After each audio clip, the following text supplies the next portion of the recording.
وہ اور پھر فیلڈ کورٹ مارشل ہونا. اور ابھی جو ریسنٹلی جو امینڈمنٹس ہوئی ہیں وہ آپ کی نظر سے گزری ہوں گی, اس میں سزائے موت تک کی جو ہے وہ بات ہوتی ہے. میں امینڈمنٹس کی بات کر رہی ہوں. تو فیلڈ کورٹ مارشل بہت انپریسیڈنٹڈ ہے. امینڈمنٹ کس چیز میں؟ یہ جو آرمی ایکٹ میں امینڈمنٹس ہوئی تھی کچھ عرصہ پہلے, اس کی بات کر رہے ہیں. جی وہ تھی سیاست میں انوالومنٹ اور یہ باقی سب چیزیں اس پہ. جی وہ آئی تھنک ایکٹ نہیں تھا, شاید ریگولیشنز میں امینڈمنٹ ہوئی تھیں اگر مجھے صحیح یاد. بہرحال جو بھی ہے, یہ اس کا نام فیلڈ جنرل کورٹ مارشل ہوتا ہے. یہ ماضی میں بھی ریٹائرڈ افسرز پہ ہوئے ہیں, یہ کوئی نئی بات نہیں ہے. کیا ان کی ریٹائرمنٹ کے بعد ایکٹیویٹیز میں ہوئے ہیں یا نہیں ہوئے, یہ اس پہ کچھ دو رائے ہو سکتی ہے کہ یہ ہو سکتا ہے نہیں ہو سکتا.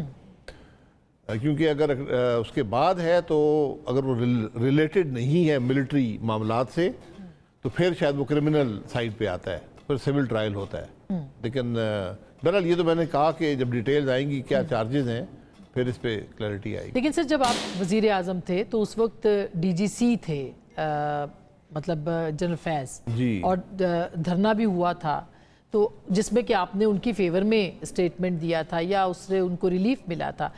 آپ کو کیا لگتا ہے کہ وہ واقعی وہ تو سیاست میں انوالو رہے ہیں, اور جو دھرنا تھا اس کے اندر بھی بہت سارے لوگ کہتے ہیں کہ شواہد موجود ہیں. آپ کی آبزرویشن کیا ہے اس پہ یا انفارمیشن؟ وہ تو بات جو ہے وہ تو چارجز آنے دیں نا. جو کمیشن بنا تھا دھرنے کے اوپر جو سپریم کورٹ نے بنایا تھا, ان کو اسپیسیفک کویسچنز دیے تھے سپریم کورٹ نے. انہوں نے مجھ سے سوال کیے تھے. مجھے بالکل یاد نہیں ہے کہ میری کوئی ملاقات جنرل فیض سے ایز پرائم منسٹر ہوئی ہو, مجھے یاد نہیں ہے. حالانکہ ایک جو میٹنگ تھی اس کے منٹس میں ان کا نام آیا, لیکن میں نے پوچھا بھی دوسرے جو لوگ وہاں موجود تھے ان کو بھی, میرا نہیں خیال کہ وہاں موجود تھے, پر منٹس میں ان کا نام لکھا ہوا ہے. ایک میٹنگ ہوئی تھی دھرنے کے اوپر. جی ان سے میری ملاقات جو ہوئی وہ 2018 میں ایک میٹنگ ہوئی تھی جنرل باجوہ سے. خواجہ آصف صاحب تھے, میں تھا اور مفتاح اسماعیل صاحب تھے. جو جنرل باجوہ نے ہم سے ملنے کی درخواست کی تھی تو ہم میاں صاحب کی اجازت سے ملے تھے. صرف اکانومی پر بات ہوئی تھی.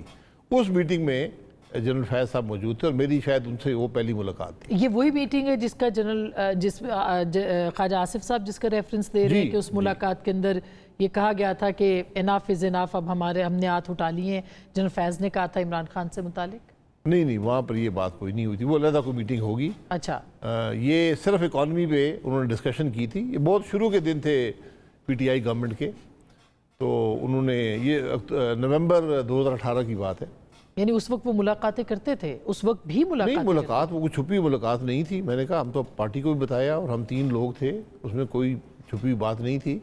اکانومی پہ ڈسکشن ہوئی بڑی ڈیٹیلڈ, ہم نے اپنی رائے ان کو دی. اور بدقسمتی سے جو ہم نے ان کو بتایا تھا, میرا خیال تھا وہ اگر حالات خراب ہوتے رہے تو وہ شاید 2 سال میں وہاں تک ہم پہنچیں گے. ہم بدقسمتی سے 6 مہینے میں وہاں پر پہنچ گئے تھے. اکانومی اتنی تیزی سے زوال پذیر تھی. تو اس کے علاوہ لیکن یہ ملاقاتیں ریگولرلی ہوتی تھی جنرل باجوہ کے پاس؟ آپ کہہ رہے ہیں نا ایک ملاقات میری صرف ایک ملاقات ہے, باقیوں کی ہوتی تھی ملاقاتیں؟ مجھے علم نہیں ہے, مجھے ان کا علم نہیں ہے. میں نے سنا ہے کچھ لوگوں نے کہا ہے کہ ہماری ملاقات ہوئی ہے, لیکن میں نہیں سمجھتا کوئی ریگولر ملاقاتیں تھیں. اور پھر جو جنرل باجوہ کی ایکسٹینشن کے حوالے سے بھی لوگوں کا کہا گیا, جو قائد صاحب نے کل کہا ہے کہ وہ بھی کچھ لوگ جا رہے تھے آ رہے تھے اور وہ کہہ رہے تھے لندن میں کہ ان کو توسیع ملنی چاہیے, وہ بھی کیا آپ کے علم میں ہے یہ بات؟ میں اس وقت نہیں تھا, بٹ یہ جب سپریم کورٹ نے آرڈر دیا کہ پارلیمان اس کو قانون کو امینڈ کرے اور پھر اس کو ان کو دے, توسیع دے, تو اس پر پارٹی کے لوگ, میں جیل میں تھا, پارٹی کے لوگ یہاں سے گئے تھے. میں نے اپنا لکھ کر موقف دیا تھا.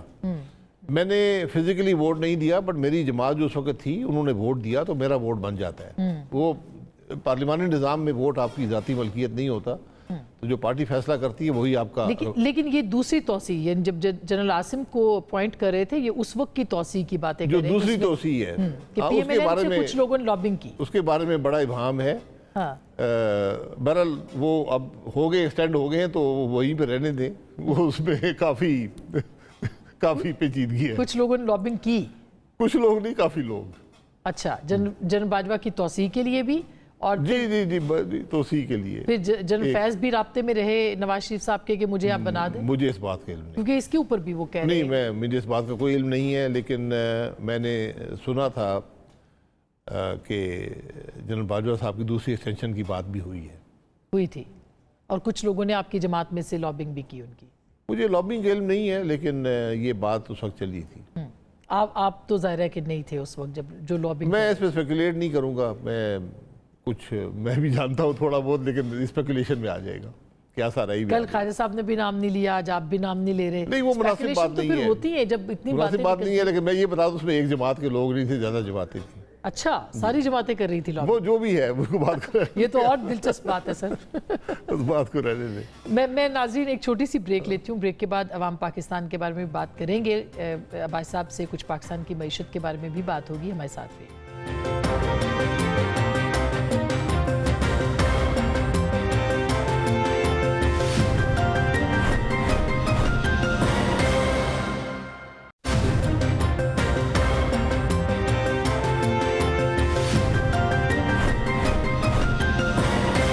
Welcome back. ایک دفعہ پھر آپ کو خوش آمدید کہتے ہیں. بہت سے سوالات ہیں، بہت دنوں کے بعد عباسی صاحب سے بات ہو رہی ہے، لیکن وقت بہت کم ہے. سر قومی حکومت کی تشکیل کے حوالے سے اچکزئی صاحب نے ایک تجویز پیش کی ہے، وہ مستقل کہہ رہے ہیں، اس میں آپ کا نام لے رہے ہیں بطور وزیر اعظم. ایسے کوئی امکانات ہیں یا آپ سے بھی کوئی انہوں نے بات کی ہے اچکزئی صاحب؟ نہیں، میں اچکزئی صاحب کو مشکور ہوں، میرے دوست بھی ہیں، بڑے بھائی بھی ہیں. ایسی کوئی بات نہ میری ہوئی ہے. میں کسی بھی عہدے کا کبھی طلبگار نہیں رہا، اور خاص طور پہ میں کسی غیر آئینی عمل کا حصہ زندگی میں نہیں بنا، نہ بننا چاہتا ہوں. تو بہرحال یہ ضرورت آج ملک کی یہ ہے کہ میں نے پہلے بھی ہزاروں دفعہ کہا ہے کہ یہ سارے سٹیک ہولڈرز بیٹھیں، 6-7 لوگ ہیں، اور آگے کے راستے کا تعین کریں، اور پھر اس کو امپلیمنٹیشن کے لیے کوئی راستہ ڈھونڈیں.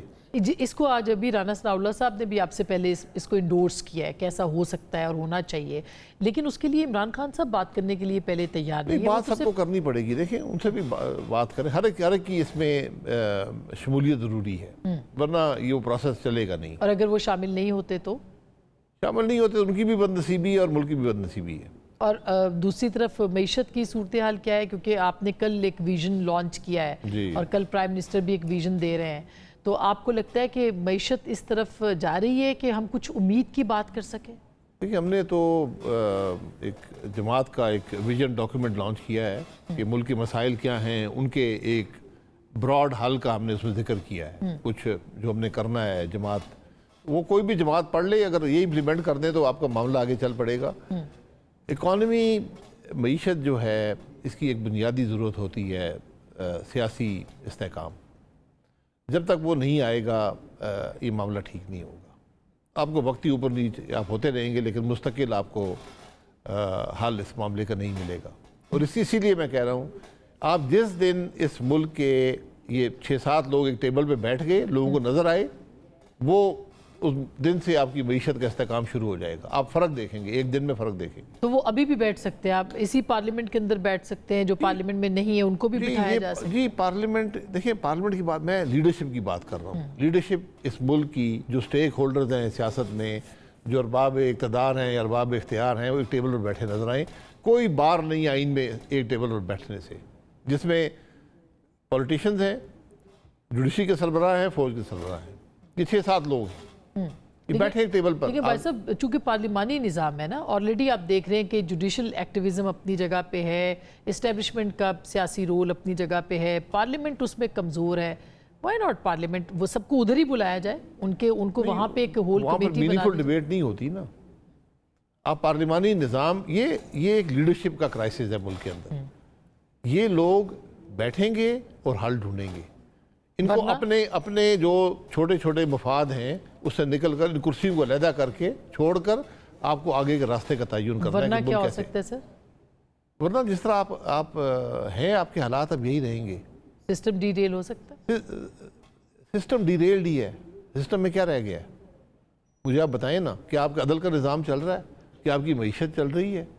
کیا آپ ایک دنیا میں ایک باوقار ملک سمجھے جاتے ہیں؟ یہ بڑے گہرے سوال ہیں.